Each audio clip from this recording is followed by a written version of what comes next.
2026-এ রাজ্যে বিধানসভা ভোট আর তার আগে পূর্ণাঙ্গ বাজেট। বিধানসভার বাজেট অধিবেশন শুরু আজ থেকে।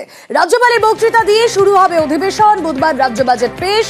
2026-এর ভোটের আগে এটি শেষ পূর্ণাঙ্গ বাজেট। প্রথম দফার 19শে ফেব্রুয়ারি পর্যন্ত অধিবেশন।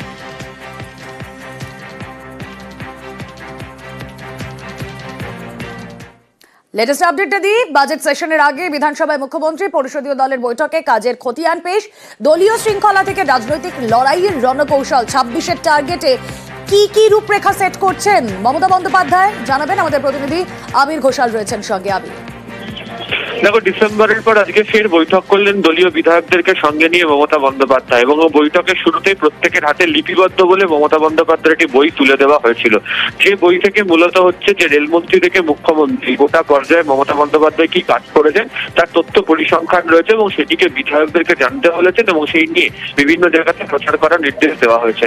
তুমি জানো যে হুমায়ুন কবির থেকে শুরু করে নারায়ণ গোস্বামী গত কয়েকদিন ধরে বিভিন্ন সময় একাধিক দলীয় বিধায়কদের বিভিন্ন মন্তব্য, তাদের আচরণ তা নিয়ে নানা প্রশ্ন উঠতে শুরু করে, এবং তা নিয়ে শাসক দলের তরফ থেকে যথেষ্ট কড়া মনোভাব বা ভূমিকা পোষণ করা হয়েছিল, এমনকি তাদেরকে শোকজও করা হয়। যদি শোকজের ঠিকই জবাব তারা দিয়েছেন। এক্ষেত্রে দাঁড়িয়ে আগামী দিনে বিধানসভা নির্বাচনের আগে কোনো বিধায়কদের এই ধরনের আচরণ যে বরদাস্ত করা হবে না সেই সংক্রান্ত বার্তায় বুঝিয়ে দেওয়া হয়েছে।